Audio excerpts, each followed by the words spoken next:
Warmly welcome to Exploring Miracles. I am Teresa Schmitelöv, reading from the lessons in the Course in Miracles, exploring them by reflecting on the lessons as I'm reading the text. Doing my best to do so. We have come to lesson number 152. The power of decision is my own. No one can suffer loss unless it be his own decision. No one suffers pain except his choice elects this state for him. No one can grieve, nor fear, nor think him sick, unless these are the outcomes that he wants. And no one dies without his own consent. Nothing occurs but represents your wish, and nothing is omitted that you choose. Here is your world, complete in all details. Here is its whole reality for you, and it is only here salvation is. Short reflection. Harsh. I would say very radical, and A Course in Miracles is radical, but there is grades in heaven. So this is extra radical, I think. So I will try. I will do my best to reflect on this. Definitely, it states that we have a choice. That I am the God of my whole world. I'm not being funny now. And choosing absolutely everything. It's a bit radical for me, but I don't think this is the true meaning. I think it states, it awakens us, this first paragraph, to make us, oh, do I really have a choice? Am I deciding all these things? Wow. So it will be modified because it's kind of hard to digest at first. Although this is not the first time for me. I've been doing this for 40 years. I should not have to digest it, but I do. Paragraph 2. You may believe that, here it comes, all right. You may believe that this position is extreme. That was the word I was looking for. Radical, extreme. You may believe that this position is extreme and too inclusive to be true. Yet, can truth have exceptions? If you have the gift of everything, can loss be real? Can pain be part of peace or grief of joy? Can fear and sickness enter in a mind where love and perfect holiness abide? Truth must be all-inclusive, if it be the truth at all.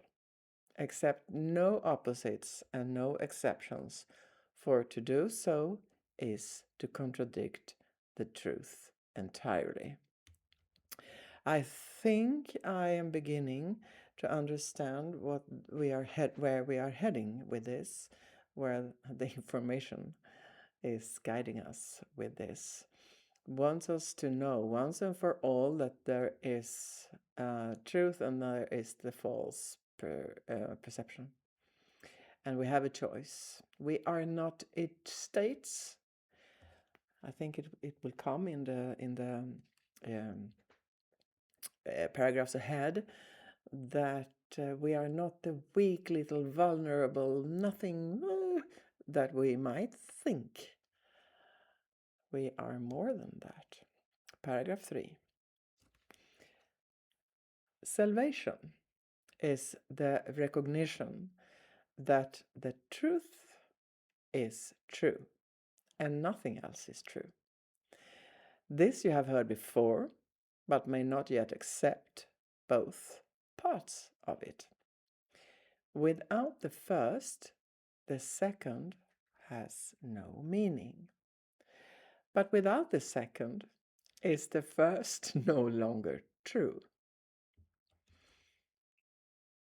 I think we have cause and effect here, because the Course in Miracles is always emphasizing that there is an effect. And that effect happens when we make a choice and we make a shift. So cause and effect is a bit differently explained in a course. They mean something else than we might be used to. All right. Truth cannot have an opposite. Yes, truth, it cannot be a little true. That was a bit true. Either it's true or not, so we have to know that. Truth cannot have an opposite.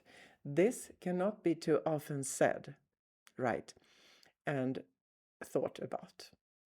For if what is not true is true as well as what is true, then part of true is false.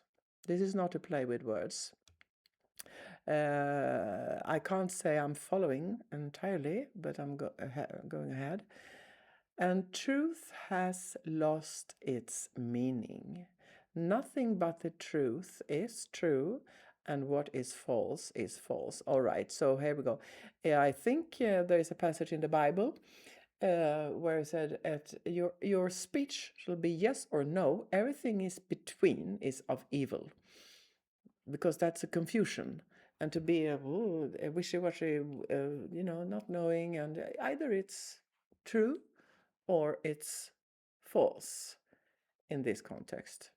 We are not in the opinionated, reactive world now where I am right and you are wrong, it's true or false. We're not in the polarity of the mind. We are here in the Course in Miracles way of pointing out that when we choose, it wants us to choose what the truth is. So I'm going ahead. Paragraph 4. This is the simplest of distinctions, yet the most obscure. But not because it is a difficult distinction to perceive. It is concealed behind a vast array of choices that do not appear to be entirely your own. And thus the truth appears to have some aspects that belie consistency, but do not seem to be but contradictions introduced by you. Yeah. I can agree that the human mind is in its wobbly construction. The unaware ego mind is a bit wobbly, and we make questionable decisions, and it's full of contradictions. Yeah. 5. As God created you, you must remain unchangeable. With transitory state, by definition, false. Yeah, here it comes. We are not transitory. The wobbly, contradictive mind full of reactions that we might identify with, that we can just forget about it. Better just forget about it and make a choice, one choice. And here we go. And that includes the transitory states by definition are false. And that includes all shifts in feeling, alterations in conditions of the body and the mind, in all awareness and in all response. This is the all-inclusiveness which sets the truth apart from falsehood, and the false kept separate from the truth as what it is. It is not strange that you believe to think you made the world you see. Is arrogance? Is it not, again, is it not strange that you believe to think you made the world you see, and that would be arrogance that you think that? God made it not. Whoa, we were in for something here. God made it not. Of this you can be sure. What can he know of the ephemeral, the sinful and the guilty, the afraid, the suffering and lonely, and the mind that lives without a body that must die? You but accuse him of insanity, to think he made a world where such things seem to have reality. He is not mad, yet only madness makes a world like this. Here we go. This is very essential in this wonderful masterpiece of metaphysics that A Course in Miracle is. We see very often, the human mind sees a very cruel world, and we ask ourselves, how could can't be a God because the world is so cruel.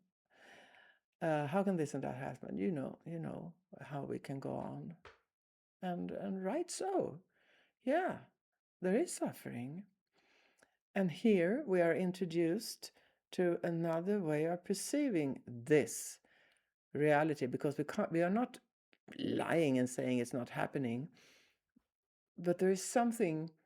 I mean, this is metaphysical.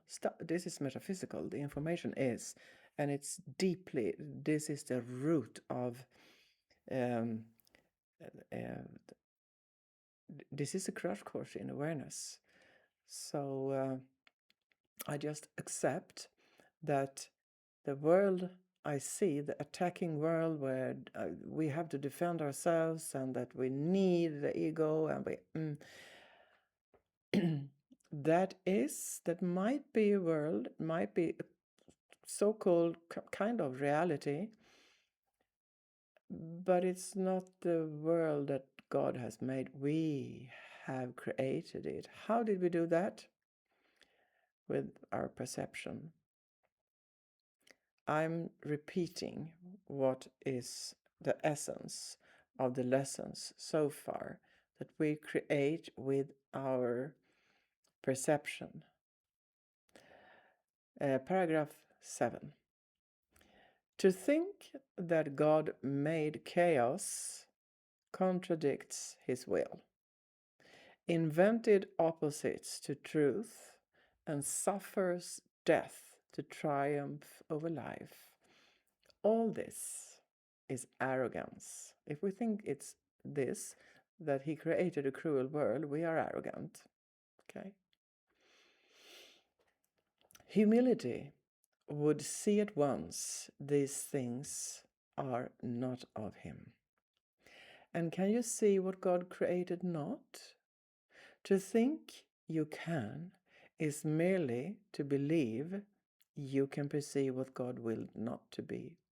And what could be more arrogant than this? Let us today be truly humble and accept what we have made as what it is. Here we go. We are in for taking our power back here. The power of decision is your own. Decide but to accept your rightful place as co-creator of the universe, and all you think you made will disappear. What rises to awareness then will be all that there ever was, eternally as it is now. Eternally as it is now. I'm going to ponder upon that extra. Eternally as it is now. And it will take the place of self-deceptions made but to usurp the altar to the Father and the Son. Today, we are going into the practice now. Today we practice true humility, abandoning the false pretense by which the ego seeks to prove it arrogant. Only the ego can be arrogant, but truth is humble in acknowledging in acknowledging its mightiness, its changelessness, and its eternal wholeness, all encompassing. God's perfect gift to his beloved Son. We lay aside the arrogance which says that we are sinners, guilty and afraid, ashamed of what we are, and lift our hearts in true humility instead to him who has created us immaculate, like to himself,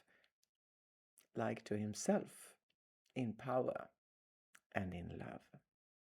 The power of decision is our own, and we accept of him that which we are, that which we are, and humbly recognize the Son of God.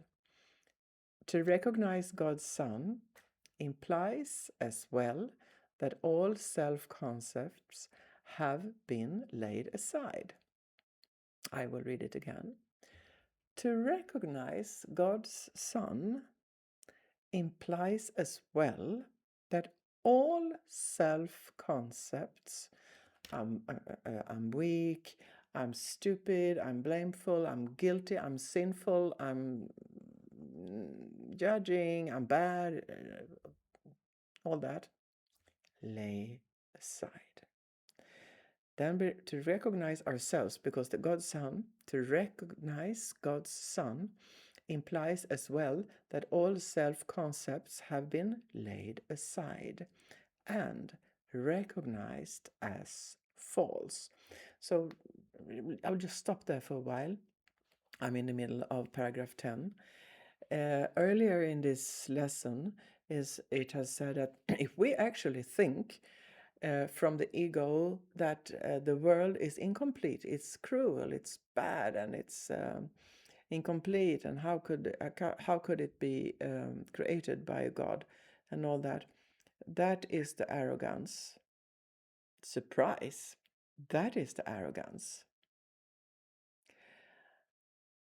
The arrogance is not, I create the world. If I choose to create a world of peace and love and of unity, non-separation, heaven on earth, I can choose that. I can create that. I'm a part of creation. Maybe I even am creation. That is not arrogance. That is humbleness. So as far as I understand here, we are flipping concepts from what usually in our everyday life is that I'm divine. No, you're arrogant. No, that's humbleness. And this world, it's so cruel. How can it be? I wish it were in another way. How can it be created by a God? That is the arrogance. Okay, so we're flipping. And sorry for this extension. I do it for my own sake. Okay.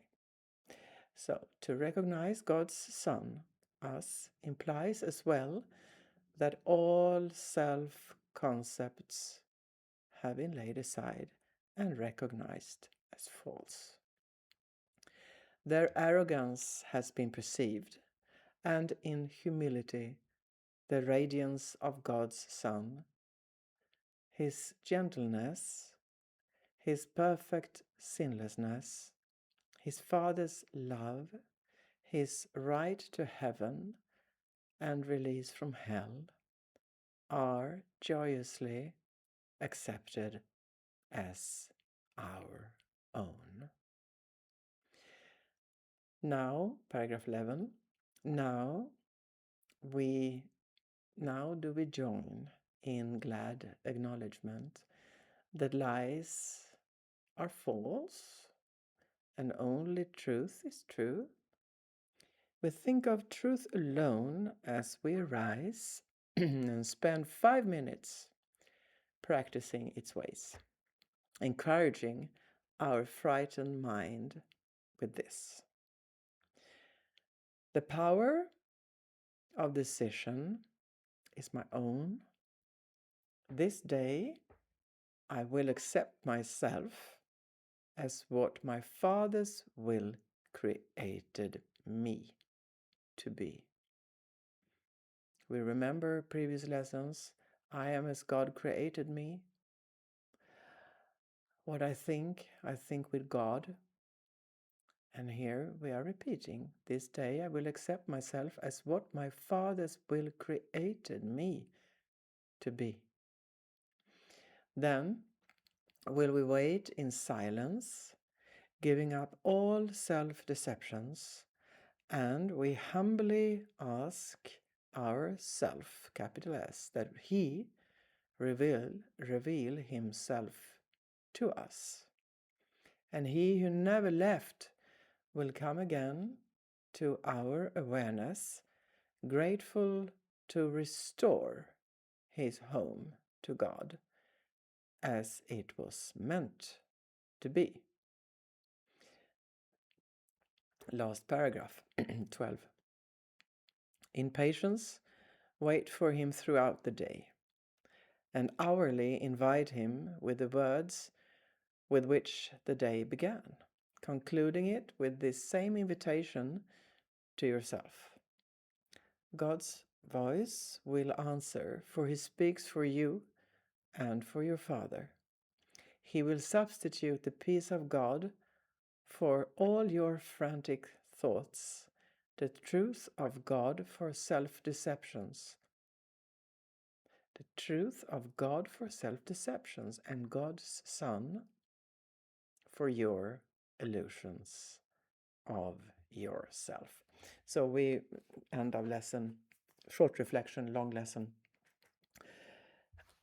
Once and for all, we are informed that we can put all false and identity stuff aside.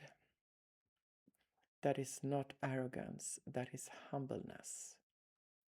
What remains is the truth of us, and that is that we are made as God created us. And so from that, we have the power to create the world as we wish. So we are not the weak, vulnerable